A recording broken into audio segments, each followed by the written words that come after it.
Halo para pionir, selamat datang kembali. Saat DexP dibuka nanti, banyak orang akan langsung bertanya, mana harganya? Kok volumenya kecil? Apakah institusi sedang menjual kain mereka? Pertanyaan-pertanyaan ini muncul karena satu kesalahan fatal. Kita sering menyamakan antara penyedia likuiditas dan pedagang. Padahal, dalam arsitektur P-Network, keduanya punya peran yang langit dan bumi bedanya. Membingungkan kedua peran ini hanya akan membuat kita terjebak dalam rasa takut yang tidak berdasar atau narasi palsu tentang tekanan jual.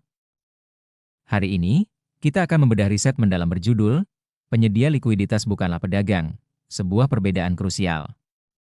Kita akan pelajari mengapa penyedia likuiditas justru adalah pahlawan di balik layar yang membangun lingkungan perdagangan kita, bukan mereka yang mengejar profit sesaat. Mari kita luruskan logika kita agar tidak terjebak dalam hype pasar yang menyesatkan. Penyedia likuiditas bukanlah pedagang, sebuah perbedaan krusial. Ringkasan eksekutif. Salah satu kesalahpahaman paling umum di P-Network, dan di DeFi secara umum, adalah asumsi bahwa penyedia likuiditas, liquidity providers atau LP, dan pedagang, traders, memainkan peran yang sama. Padahal tidak. Membingungkan kedua peran ini menyebabkan ekspektasi yang salah tentang perilaku DEX. Salah tafsir terhadap aktivitas awal. Narasi palsu tentang tekanan jual atau kontrol harga. Artikel ini memperjelas perbedaan tersebut dari perspektif desain sistem, bukan melalui lensa hype pasar. 1. Mengapa perbedaan ini penting? Di pasar spekulatif, pedagang mendominasi narasi. Di sistem yang mengutamakan infrastruktur, penyedia likuiditas mendominasi fungsionalitas. P-Network termasuk dalam kategori kedua. Memahami perbedaan ini sangat penting untuk mengerti mengapa DEXP dibuka dengan hati-hati, mengapa aktivitas awal terlihat sepi, dan mengapa institusi berperilaku berbeda dari pengguna retail. 2. Apa yang sebenarnya dilakukan penyedia likuiditas? Seorang penyedia likuiditas memasok aset ke dalam kolam, pool. Memungkinkan terjadinya pertukaran, swaps. Menyerap risiko volatilitas. Menghasilkan biaya, VS, karena memfasilitasi pertukaran. Tidak berspekulasi pada arah harga. Tujuan utama mereka adalah kontinuitas pasar, bukan prediksi pasar. Penyedia likuiditas membuat perdagangan menjadi mungkin. Mereka tidak membuat keputusan perdagangan. 3. Apa yang sebenarnya dilakukan pedagang, trader? Seorang pedagang bereaksi terhadap pergerakan harga. Mencari keuntungan dari volatilitas. Masuk dan keluar dari posisi perdagangan. Bergantung pada likuiditas yang ada. Berkontribusi sedikit terhadap stabilitas sistem. Pedagang mengonsumsi likuiditas. Penyedia likuiditas menciptakannya. 4. Mengapa Pi memprioritaskan penyedia likuiditas terlebih dahulu? Arsitektur P-Network sengaja mengaktifkan institusi yang disetujui KYB, DEPS ekosistem, dan kolam likuiditas terstruktur sebelum mendorong perdagangan massal. Mengapa? Karena tanpa likuiditas yang cukup, harga tidak berarti. Spread tidak stabil. Manipulasi menjadi murah. Kepercayaan runtuh dengan cepat. Likuiditas harus ada sebelum spekulasi, bukan sesudahnya. 5. Mengapa aktivitas awal LP sering salah dibaca? Ketika pengamat melihat pembentukan kolam besar, volume perdagangan rendah, dan aliran yang terkendali, mereka sering berasumsi institusi tidak tertarik. Ini salah. LP tertarik pada keandalan sistem, kebenaran eksekusi, pemodelan risiko, mekanisme biaya, fee, bukan kegembiraan harga. 6. LP tidak menjual dengan cara yang dipikirkan orang. Kesalahpahaman kritis, penyediaan likuiditas menjual Pi.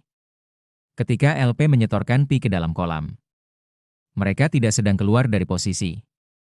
Mereka tidak sedang membuang, dumping, pasokan. Mereka sedang mengunci aset untuk memungkinkan pertukaran. Penyediaan likuiditas adalah komitmen, bukan likuidasi. 7. Mengapa perilaku LP terlihat membosankan, dan seharusnya begitu? Dari perspektif sistem, membosankan stabil. Dapat diprediksi aman. Bertahap dapat diskalakan, scalable. Institusi tidak mempercayai lonjakan volume yang tiba-tiba ayunan harga yang kacau, dan pasar yang digerakkan oleh emosi. Desain Pi sengaja menyaring kondisi-kondisi tersebut sejak dini. 8. Mengapa pedagang datang kemudian? Selalu. Secara historis, di setiap pasar yang matang. 1. Infrastruktur dibangun. 2. Likuiditas ditanamkan, seedet. 3. Harga stabil. 4. Pedagang datang. Membalik urutan ini akan menghasilkan gelembung, bubles, bukan ekonomi. Pi mengikuti urutan yang benar. 10. Bagaimana ini sesuai dengan strategi jangka panjang Pi? Urutan langkah Pi sangat jelas. 1. Kepatuhan, compliance, terlebih dahulu. 2. Aktivasi kedua. 3. Pembukaan operasional ketiga. 4. Skala likuiditas terakhir. Hari pertama berada di langkah ketiga, bukan langkah keempat. 11. Mengapa hari pertama yang lambat adalah pertanda baik? Hari pertama yang tenang menunjukkan tata kelola yang matang, kontrol likuiditas yang disiplin, kesiapan institusional, pemikiran jangka panjang. Hari pertama yang cepat biasanya dimiliki oleh sistem yang akan runtuh kemudian. 12. Metrik paling penting pada hari pertama. Bukan harga. Bukan volume. Metrik utamanya adalah apakah sistem berperilaku sesuai rancangan dalam kondisi nyata? Jika ya, maka hari kedua menjadi mungkin untuk dilaksanakan. 13. Hari pertama adalah fondasi, bukan garis finish. Tidak ada sistem keuangan serius yang mencapai puncaknya pada hari pertama. Hari pertama ada agar. Hari ke-30 stabil. Hari ke-90 dapat diprediksi. Tahun pertama dapat bertahan hidup. 14. Pengingat sistem terakhir. Pasar lebih sering menghargai kesabaran daripada kecepatan. Sistem hampir selalu menghargai disiplin. Pi sedang membangun sebuah sistem, bukan mengejar sebuah momen sesaat. Kesimpulan. Hari pertama setelah DEX dibuka bukanlah tentang kegembiraan. Ini adalah tentang verifikasi, penahanan diri, observasi, dan pembangunan kepercayaan. Mereka yang mencari kembang api mungkin akan kecewa. Mereka yang membangun infrastruktur akan mengenali rancangannya. Jadi, apa kesimpulan besar kita hari ini? Hari pertama setelah DEX dibuka bukanlah tentang kembang api atau harga yang terbang ke bulan. Hari itu adalah tentang verifikasi, penahanan diri, observasi, dan pembangunan kepercayaan. Jika Anda melihat pergerakan yang lambat dan tenang, jangan kecewa. Justru itulah tanda bahwa tata kelola sistem berjalan dengan matang dan disiplin. Ingatlah satu aturan emas sistem ini, pasar menghargai kesabaran, tetapi sistem menghargai disiplin. Pi Network sedang membangun fondasi agar hari ke-30 stabil, hari ke-90 dapat diprediksi, dan tahun-tahun berikutnya kita semua bisa bertahan dan berkembang. Kita tidak sedang mengejar momen sesaat, kita sedang membangun masa depan ekonomi digital yang permanen. Bagaimana menurut Anda? Apakah Anda lebih memilih pembukaan yang cepat namun rapuh, atau lambat namun kokoh, seperti desain Pi ini? Tuliskan pendapat Anda di kolom komentar.